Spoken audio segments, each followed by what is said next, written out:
Doobity-doobity-doo. Doobity-doobity-doom. Ba-doom. Ba-doom. Boom. Bam, bam, bam, bam, bam. Bam, bam. Doobie-doop. Shooby-doop. Bam, bam, bam, bam, bam. Bam, bam, bam, bam, bam, bam. Bam, bam, bam. Bam, bam, bam. Ba-dum, boom, boom. Ba-da-dum, boom, boom. Bam, bam, bam. Bam, bam, bam. Bam, bam. Bam, bam, bam. Biddy biddy doo biddy bam bam, biddy biddy boo biddy boom boom, biddy biddy boo biddy bam, biddy biddy boo biddy boo biddy boo biddy boom boom boom, biddy doom boom boom, biddy doom boom boom, da doom boom boom, boom boom boom, boom boom boom boom, bam bam bam bam, biddy biddy doo biddy ding biding.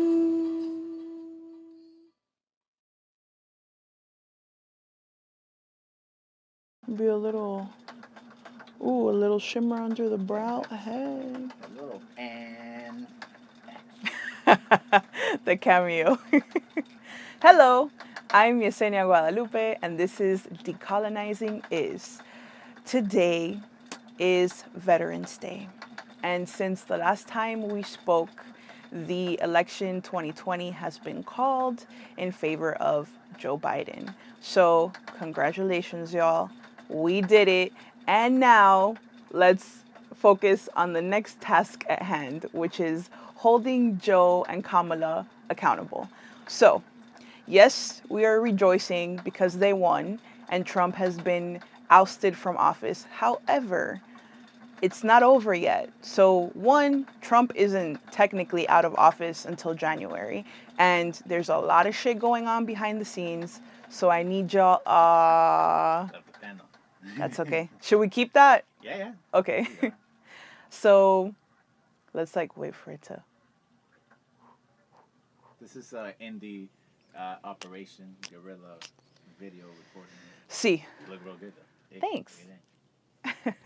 Hi everyone, I'm Yesenia Guadalupe and this is Decolonizing Is. Since last week, the election has been called in favor of Joe Biden. So, as you can see, we're a little bit lighter and brighter in here, a little bit happier. However, that being said, right, it is not time to slow down. It is not time to let our guard down. So, Joe and Kamala need to be held accountable, but also Trump is still in office, so we all need to be very vigilant about what is going on in our government. Now that Joe and Kamala have won and will be transitioning into a new administration, we cannot let identity politics cloud us from what is happening. So when Obama won, a lot of us were very happy, but also we let our guard down because the person in office looked like us, we liked him, we believed him, and a lot of things happened in that administration that were just a continuation of the Democratic empire and of militarization, and there was a lot of things that still occurred under that administration that we cannot let happen with this Joe Biden and Kamala Harris presidency or administration. So, identity politics. Just because somebody looks like us does not mean that they are not upholding the same systems that oppress us. The US is a democratic empire. A democratic empire has democracy at home, but abroad, it seeks to control and to have unequal relationships with other nations. The US uses military, political, and economic means to control other countries. We have been doing this since the beginning of the US. And the US is built on white supremacy. From the moment that its founders came to the shores of America, the continent, and started killing the native populations and brought enslaved Africans to our shores, it has upheld white supremacy.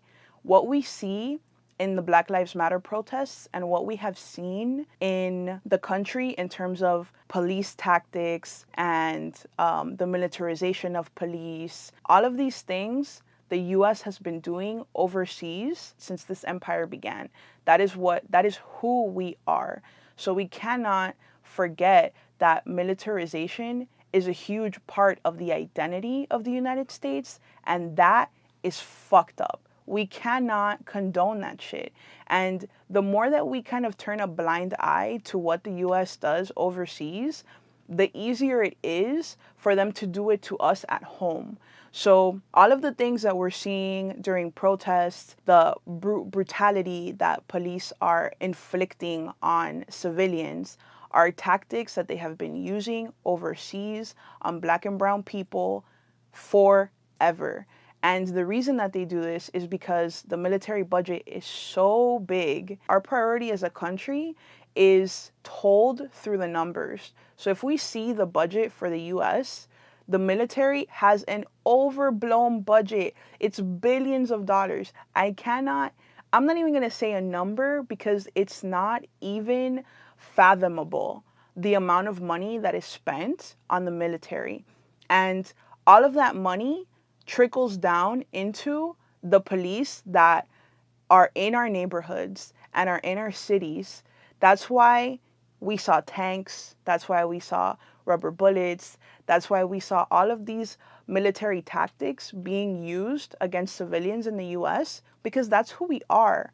The reason I'm talking about this is today is Veterans Day, and we often talk about the sacrifice of our troops, but rarely do we ever talk about the casualties of war and the civilian lives that are lost at the hands of American troops. We cannot blind ourselves to what's happening overseas because we are comfortable. And we're not, right? At this point, we're not comfortable at home. But I hope that that is something that kind of broadens our perspective on what the US is and what a democratic empire is. In re-indigenizing, we're changing our focus from power and profit, which is what we value right now, to relationships, to reciprocity, to responsibility, to redistribution. These are fundamental indigenous principles that we can live and we can enforce in our country and in our governments and in our communities, but we need to prioritize that. And we need to make sure that we're holding the people who represent us accountable. Now, these things don't have to exist only in government. They can exist in our own lives, in our own communities, but the shift has to be away from power and profit. That's what this country values, and it shows us that time and time again. Human life is not as valuable as profit. It's just not. And now, a quote. We must undergo a radical revolution of values. When machines, profit, property are more important than people, racism, extreme materialism, and militarism are incapable of being conquered. That was a quote from Martin Luther King Jr. in 1967, and it still holds true today, even more so. We have allowed the government to warp what a society looks like and to warp what our values are in a society. And that leads to a spiritual death. We are in the midst of a spiritual death in the United States.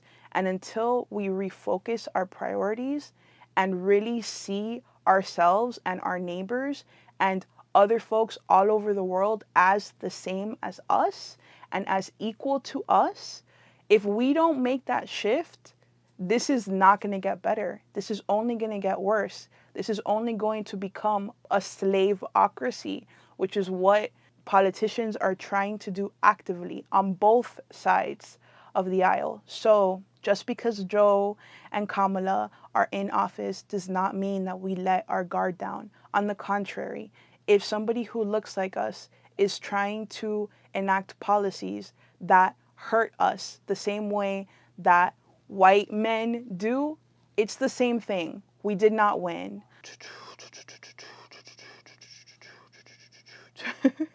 So we need to make sure that we are aware, we are vigilant, we are keeping each other informed, we are helping each other locally, we are staying engaged politically locally.